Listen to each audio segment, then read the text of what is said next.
Morning viewers, आज हम करेंगे रिटर्न टू ऐड के questions answers. What were the ponds in the author's village generally used for? Author के गांव में तालाबों का यूज़ किस लिए किया जाता था? The ponds in the author's village were very big. Author के गांव में जो तालाब होते थे वो बहुत बड़े होते थे। So at the one end people bathed, यानी कि उसके एक छोर में लोग नहाते थे। And at the other end they fished, और दूसरे छोर पर वो मछलियाँ पकड़ते थे। Why did the author not want to dive? जो ऑथर थी वो गोता क्यों नहीं लगाना चाहती थी? The author did not want to dive because she had to take her glasses off. Author जो है गोता इसलिए नहीं लगाना चाहती थी क्योंकि उसको अपने जो ऐनक है, अपने ग्लासेस निकालने पड़ते थे to go in to the water, पानी में जाने के लिए। And she couldn't see without them, और वो अपनी ग्लासेस के बिना नहीं देख सकती थी, अपनी ऐनक के बिना नहीं देख सकती थी। What is duck diving? Duck diving क्या है? How were the children taught by the instructor to duck dive? यानी कि इंस्ट्रक्टर के द्वारा, कोच के द्वारा बच्चों को डक डाइविंग कैसे सिखाई जाती थी? Duck diving is diving nose first into the water. Duck diving में आपको अपनी नाक को डुबोना पड़ता है, यानी कि गोता लगाना पड़ता है पानी में सबसे पहले। The swimmer swims on the surface of the water, और उसके बाद जो स्विमर है पहले पानी के तली पर तैरता है। And suddenly up ends himself just like a duck, और अचानक से ही बतख की तरह वो अपने पैर ऊपर कर लेता है और नीचे गोता लगाता है। And dives down deep into the water, और गोता लगाकर गहरे पानी में चला जाता है।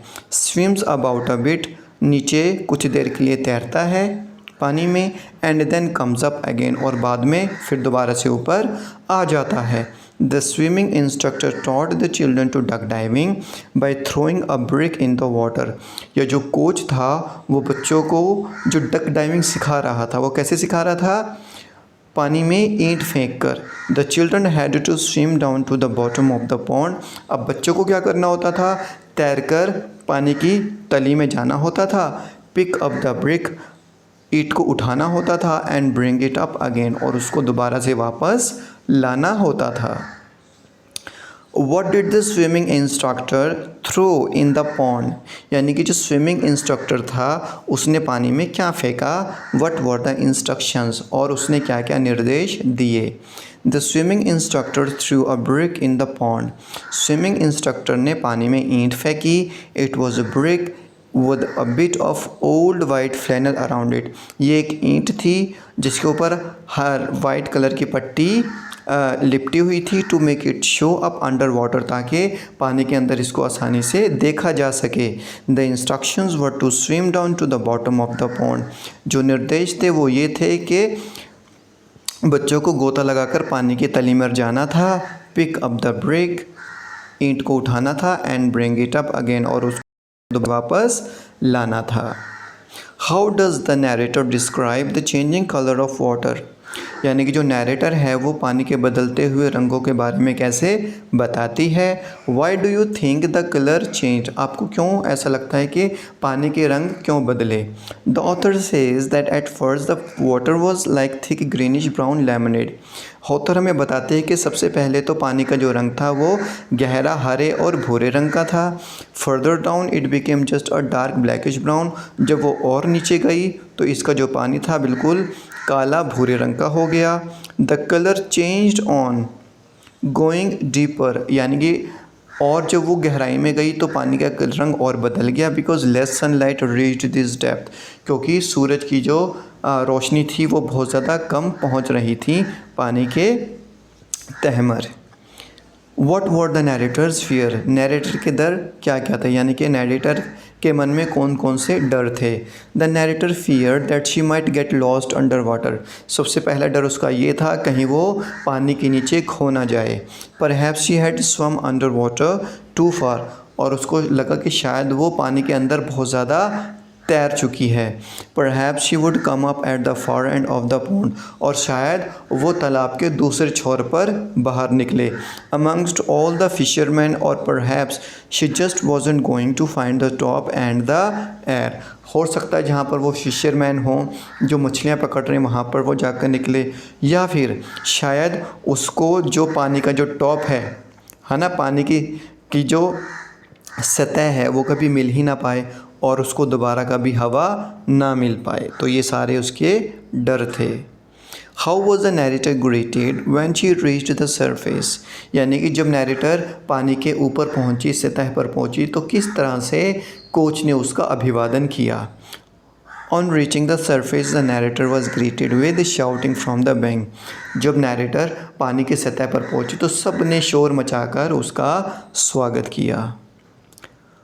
What had she got from the bottom of the pond, यानी कि तालाब के तली पर से उसको क्या मिला, क्या ढूंढा उसने। The narrator had picked up a tin from the bottom of the pond, यानी कि नैरेटर को पानी की तली में क्या मिला, एक टिन मिला। It was just about the size and shape of a brick, यानी कि इसका जो आकार था और जो इसकी शेप थी बिल्कुल ईंट की तरह थी। It was an old tin box with no paint left on it, ये एक पुराना टिन का डब्बा था जिस पर कोई पेंट नहीं हुआ था। The narrator was a very supporting person. How do you no, यानी कि नैरेटर को खेल जो था यानी कि स्विमिंग बहुत ज़्यादा पसंद थी। आपको ये कैसे पता चलता है। We know that the narrator was supporting person because she says that she didn't mind when others teased her by saying that she could always swim easily because fat floats. हमें पता है कि उसको स्विमिंग बहुत ज़्यादा अच्छी लगती थी क्योंकि वो लोगों का बुरा नहीं मानती थी जब लोग उसको ये कहकर छेड़ते थे कि तुम पानी में नहीं डूबोगी, क्योंकि जो मोटी चीज़ें हैं वो तैरती रहती थी। यानी कि जो नैरेटर थे वो मोटी थी, लोग उसको छेड़ते थे लेकिन वो उसका बुरा नहीं मानती थी क्योंकि वो उसको स्पोर्ट्स पसंद थे। Do you think the narrator was fond of a good life give reasons, क्या आपको ऐसा लगता है कि नैरेटर को जो ज़िंदगी थी वो बहुत ज़्यादा पसंद थी, कारण बताइए। Yes the narrator was fond of a good life, हाँ नैरेटर को अच्छा जीवन पसंद था। She says that now that she was all alive after the dive, she might live to be 100. वो कहती है कि जब वो पानी के ऊपर सतह पर आ जाती है कि मैं पानी से ऊपर आ गई क्योंकि अब मैं ज़िंदा हूँ, तो मुझे आशा है मैं 100 साल और जीऊँगी। Such a person has a lot of ambitions in life.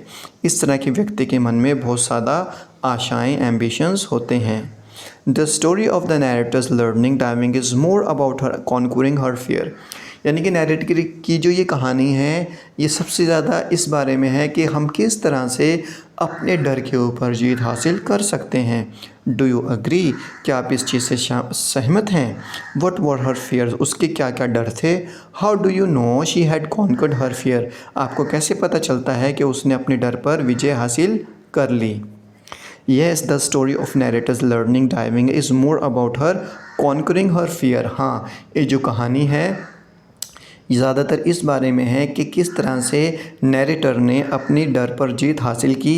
The narrator was scared of diving since she couldn't see without her glasses, यानी कि जो नैरेटर थी उसको पानी में गोता लगाने से डर लगता था क्योंकि उसको गोता लगाने से पहले अपने जो ग्लासेस थे ऐनक उतारनी पड़ती थी और बिना उसके वो पानी में नहीं देख सकती थी। She was scared that she wouldn't be able to upend her legs for the duck dive, उसको ये डर सताता था कि डक डाइविंग के लिए वो कभी भी अपने पैरों को ऊपर नहीं कर पाएगी। But the narrator overcomes her fears by giving the duck dive a try, लेकिन जो नैरेटर है अपने डर पर जीत हासिल कर लेती है जब वो डक डाइव करने की एक बार कोशिश करती है।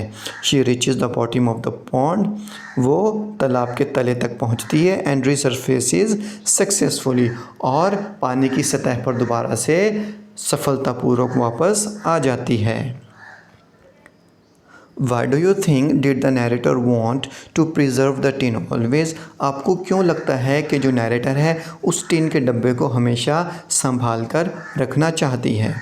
The narrator wanted to preserve the tin always because it was a reminder of her first duck dive. Narrator उस टिन के डब्बे को हमेशा संभाल कर रखना चाहती है क्योंकि ये डब्बा उसकी जो डक डाइविंग थी, उसने जो पहली बार कोशिश की थी, ये उसकी याद दिलवाता है. Thank you so much. Have a nice time. Take care. Like, share and subscribe.